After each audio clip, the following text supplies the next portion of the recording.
Welcome to lesson 4.6, quick graphs using slope-intercept form. So previously we called slope-intercept form function form, meaning y was alone. So slope-intercept form is always in that equation where y is alone. So y equals mx plus b. That is the base equation for slope-intercept form. The letter m, so the letter m in this equation, whatever is attached to x, that constant of variation is our slope. So once we're in slope-intercept form, whatever is in place of letter m, so whatever number is attached to x, is our slope. The b piece is always our y-intercept. So if it came out to be y equals mx minus 5, our y-intercept would be a negative 5. If it was y equals mx plus 20, the y-intercept is a positive 20. So m is always the slope, b is always the y-intercept. Then there's something special about parallel lines. And remember, parallel lines are two lines that never intersect. Well, parallel lines always have the same slope. So two parallel lines will always have the same slope. So in example 1, we are simply going to look at the idea of writing equations in slope-intercept form and then identifying the slope and the y-intercept. So a, y equals 5 minus 2x, is already in function form, meaning it's solved for y. We just want to rearrange the negative 2x and the positive 5 so that it goes in the form of mx plus b. So 5 minus 2x, we can rearrange that to put the negative 2x out front and the positive 5 second. So it'd be negative 2x plus 5. So then our slope is a negative 2, and the y-intercept is the positive 5. So that'd be a point 0, 5, or simply put 5. In b, y equals x minus 2 all divided by 3. So what I'm going to do is just split that into two separate parts. So in the first part, it'd be x over 3, which is the same as 1/3 times x, or 1x over 3. So we would write the slope as 1/3 x. And then the minus 2 over 3, we can just leave as a minus 2/3. So y equals 1/3 x minus 2/3. Our slope would be 1/3, and our y-intercept is a negative 2/3, which would be at the point 0, negative 2/3. In C, we have y equals 13. So we don't have an x. It would technically be, if we wrote this in slope-intercept form, y equals 0x plus 13. Or y equals 13 because the 0x cancels. So our slope is 0. The y-intercept is the positive 13, so it's at point 0, 13. And then for our last example in this part, D. We have 2.2x minus 4.4y equals 0. So what I want to do first is get y to its own side. So I'm going to add 4.4y to each side. Then I'm left with 2.2x equals 4.4y. And I can just flip that to get my y on the left, x on the right. And then to get y alone, we need to divide by the 4.4. 2.2 divided by 4.4 is 1/2. So we have 1/2 x, and there is no plus or minus b, so it would just be plus 0. So our equation is y equals 1/2 x plus 0, or just y equals 1/2 x. Our slope is the 1/2 that's attached to x. Our y-intercept is 0, or 0, 0, our origin. So checkpoint 1 is the same idea, writing the equations in slope-intercept form. So if you would like to go through these 4 more examples, they are there for you to practice. I'm not going to worry about going through these 4 because we just did these 4 in the notes. I would encourage you to write these down to make sure you have the additional examples. If you want to try the checkpoint ones on your own and then come back and look at the answers, you're more than welcome to see how you do. But now we're going to move into our quick graphs using slope-intercept form. So the first thing we want to do, if the equations are not written in slope-intercept form, we want to write them in slope-intercept form first.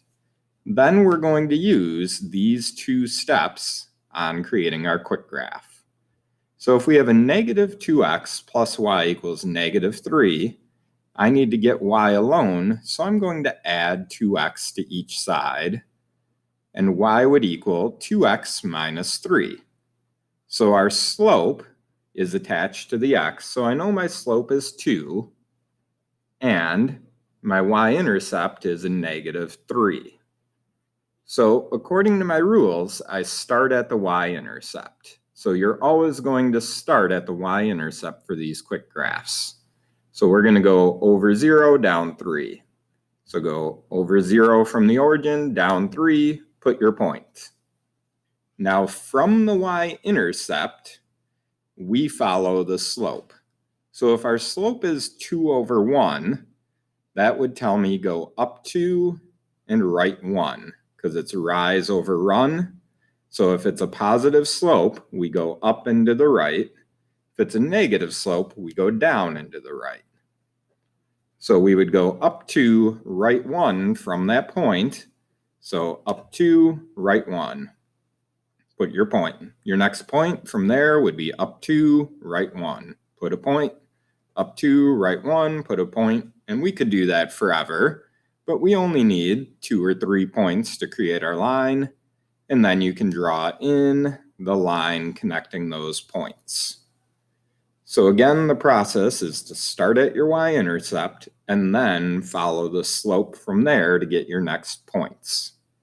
So in B, we again want to rewrite this equation so it's in slope-intercept form. So if I have x minus y minus 2 equals 0, I'm going to add y to the other side to get it alone. So y would equal x minus 2. Now what's in front of the x is technically a 1, even though we don't write it. So my slope would be 1, or 1 over 1, which is a positive, so that tells me I'd go up 1 and then right 1. My y-intercept is at a negative 2, so that point is over 0, down 2. So we need to start at the y-intercept. So I go over 0, down 2, mark that point. Then from that point, we follow our slope. So it's up 1, right 1, there's your next point. Up 1, right 1, there's your next point. And then draw your line connecting the points.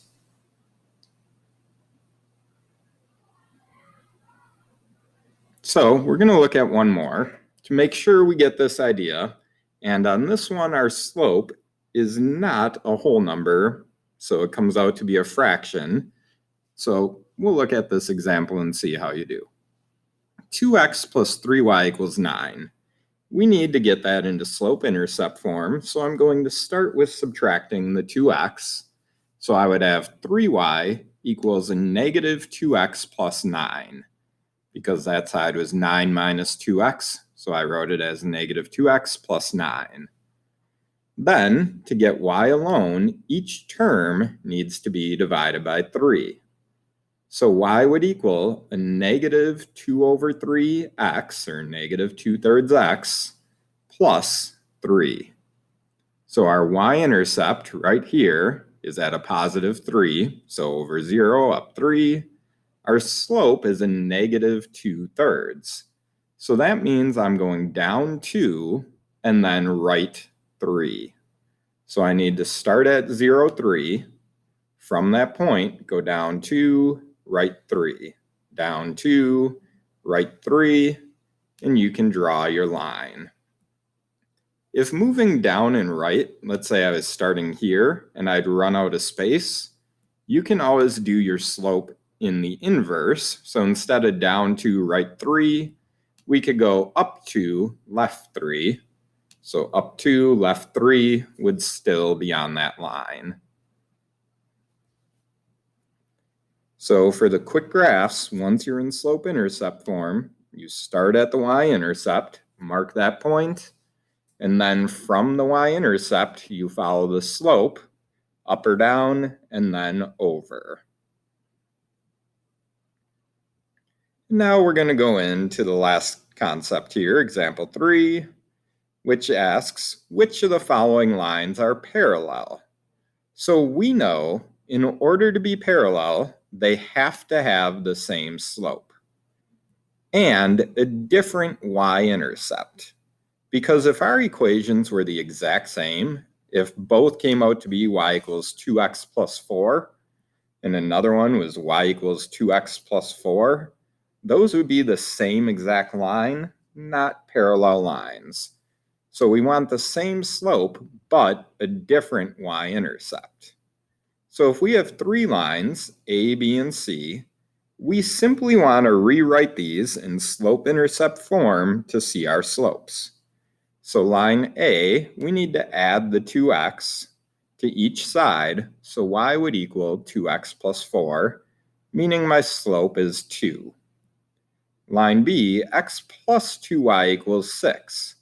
So I want to get x to the other side, so I'd subtract x, so then I'd have 2y equals negative x plus 6, and I would divide everything by 2, so y would equal a negative 1/2 x plus 3, meaning my slope is a negative 1/2. And then for line C, 8x minus 4y equals 5, we want to subtract the 8x, so we'd have a negative 4y equals negative 8x plus 5, divide everything by the negative 4, and y would equal 2x minus 5/4. So our slope attached to x is 2, so that tells me lines A and C are parallel. They have the same slope, but a different y-intercept. And then in checkpoint 3, we have examples A and B, where it's just asking if the graphs of the 2 equations are parallel lines. So again, we just want to write them in slope-intercept form, and if they have the same slope, different intercepts, they are parallel. So in A, y equals 5 minus 2x, in slope-intercept form would be y equals negative 2x plus 5. And then for the second line, we'd need to subtract 2x. So y would equal negative 2x plus 0, or negative 2x. Same slope, different intercepts, they are parallel. In part B, y equals x minus 2 over 3. We want to split that. So it'd be y equals 1/3 x, or x divided by 3. So 1/3 x minus 2/3. And then in the next equation, solving for y, so we had to subtract the 2x and then divide everything by 6. We end up with y equals a negative 1/3 x plus 2. Positive 1/3 and negative 1/3 are different values, so these lines are not parallel. Now, as normal, you can ignore the problems down here. Go with the problem and page numbers that are posted to Google Classroom.